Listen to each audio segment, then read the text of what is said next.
মই ভাবি পোৱা নাই যে পলাশবাৰী যিখন কৰ্মশালা আছিলে তাত যিখিনি মই কৰ্মীসকলৰ উদ্দেশ্যে যি বক্তব্য দাঙি ধৰিছিলোঁ সেইটোত কোনো ধৰণৰ প্ৰতিক্ৰিয়া হ'ব লগা সলসনি হ'বলগীয়া মই কথা কোৱা নাই। এটা সাধাৰণ কথা, এজন দলৰ কৰ্মী হিচাপে দলৰ কৰ্মীসকলৰ লগত যেতিয়া মত বিনিময় কৰিম, তেওঁলোকক উৎসাহিত কৰিব লাগে, তেওঁলোকক উজ্জীৱিত কৰিব লাগে, তেওঁলোকে ২৬ নিৰ্বাচনৰ কাৰণে তেওঁলোকক সাজু কৰাব লাগে, বুথ কমিটি কৰিব লাগে, আঞ্চলিক কমিটি কৰিব লাগে।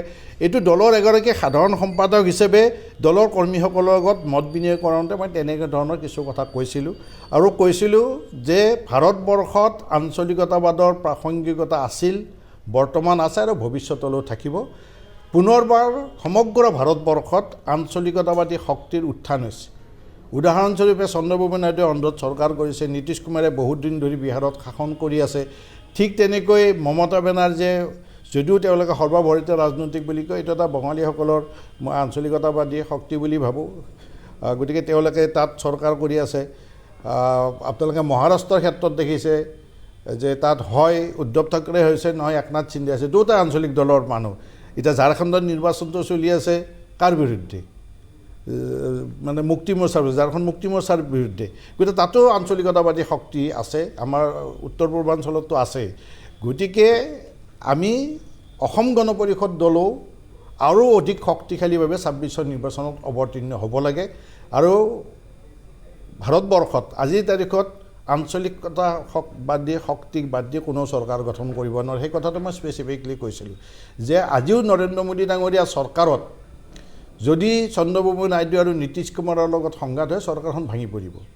সেইটোতো স্বাভাৱিক কথা। আমাৰ নেতাকৰ্মীবিলাকে এইটো কথা নাজানে নেকি? নিশ্চয় সকলোৱে জানে। তাৰমানে আঞ্চলিকতাবাদৰ গুৰুত্ব আছে, আঞ্চলিকতাবাদ শক্তিশালী হৈছে, এই কথাটো প্ৰমাণ হৈছে। আৰু সেই উদাহৰণবিলাক আমি এইকাৰণে কৈছিলোঁ যাতে আমাৰ দলীয় নেতা কৰ্মীসকলে অধিক মনোনিৱেশ কৰে ২৬ নিৰ্বাচনৰ কাৰণে। আৰু সেই কথাটো কোৱা দলৰ এগৰাকী কৰ্মী হিচাপে, এগৰাকী সদস্য হিচাপে, এগৰাকী সাধাৰণ সম্পাদক হিচাপে মোৰ কেতিয়াও অপৰাধ হ'ব নোৱাৰে। তাত প্ৰতিক্ৰিয়া হ'বলগীয়া কোনো কথা নাই। কৈছে এইটো আপোনাৰ ব্যক্তিগত মন্তব্য। আমাৰ সভাপতি ডাঙৰীয়াই কি কৈছে মই শুনা নাই, কাৰণ তেখেতো ইয়াত নাছিলে, বাই ইলেকশ্যনত ব্যস্ত আছিলে। ময়ো বাই ইলেকশ্যনত বঙাইগাঁও চিডলিত ব্যস্ত আছিলোঁ। গতিকে কোনে কি প্ৰতিক্ৰিয়া দিছে মই আচলতে চোৱা নাই। আপোনালোকৰ মুখত শুনিলোঁ যে এনেকৈ অতুল বৰা ডাঙৰীয়াই কৈছে। তেওঁক লগ পালে নিশ্চয় মই কথাটো বুজি পাব। কিন্তু মই যিখন সভাত মোৰ বক্তব্য ৰাখিছোঁ সেইটোত মোৰ ব্যক্তিগত বক্তব্য নহয়। মই দলৰ সাধাৰণ সম্পাদক হিচাপে, যিহেতু এটা দলৰ কাৰ্যসূচী কৰ্মশালাখন, মানে সেই কৰ্মশালাখনত যিটো বক্তব্য দিছোঁ মই দলৰ সাধাৰণ সম্পাদক হিচাপে বক্তব্য দিছোঁ। তাত মোৰ ব্যক্তিগত মতামত থাকিব নোৱাৰে। নিৰ্বাচন নহয়, প্ৰতিটো মুহূৰ্তত বিজেপি বা চৰকাৰখনে মিত্ৰ দলৰ প্ৰতিগৰাকী নেতা কৰ্মীয়ে মিত্ৰতা ধৰ্ম পালন কৰাটো আমি আশা কৰিছোঁ। কিছুমান ক্ষেত্ৰত আমাৰ প্ৰতি অলপ অন্যায় হ'ব বুলি আমি ভাবিছোঁ। সেই কথাটো আমি অসমৰ মুখ্যমন্ত্ৰী ডাঙৰীয়াকো কৈছোঁ। বিশেষকৈ অৰুণোদয় আদি কথাত আমাৰ কিছু পৰিমাণে ক্ষোভ আছে। অকল আমাৰে ক্ষোভ নাই, কিছুমান সমষ্টিটোতো বিজেপিৰ কৰ্মীৰো ক্ষোভ আছে। গতিকে সেই কথাখিনি অকণমান মই ভাবোঁ আমাৰ চৰকাৰৰ মুৰব্বীসকলে অকণমান গুৰুত্ব সহকাৰে বিবেচনা কৰা উচিত, যাতে আৰু বেছি ইয়াতকৈ বেছি ক্ষোভ বা বিক্ষোভলৈ পৰিৱৰ্তিত নহয়। আৰু এই ক্ষেত্ৰতে মই আপোনালোকক ক'ব বিচাৰিছোঁ, আমাৰ সন্দৰ্ভত নাম যদিও কোৱা নাই, কৈছে জয়ন্ত মল্ল বৰুৱাই এটা প্ৰতিক্ৰিয়া দিয়া মই বাতৰি কাকতত দেখিবলৈ পালোঁ। তেওঁ কৈছে যে মিত্ৰ দলৰ সকলো নেতাকে সন্তুষ্ট কৰাটো সম্ভৱ নহয়। মই জয়ন্ত মল্ল ডাঙৰীয়া মিত্ৰ দলৰ সকলোৰে প্ৰতি যিহেতু তেওঁৰ ব্যৱস্থা কৰিছে তাৰ কাৰণে ধন্যবাদ দিছোঁ। কিন্তু আমাক সন্তুষ্ট কৰিব নালাগে। জয়ন্ত মল্ল বৰুৱা ডাঙৰীয়াক কৈছোঁ যে আমাৰ মিত্ৰ দলৰ নেতাসকলক সন্তুষ্ট কৰিব নালাগে, কিন্তু মিত্ৰ দলৰ কৰ্মীসকলক সন্তুষ্ট কৰিব লাগে।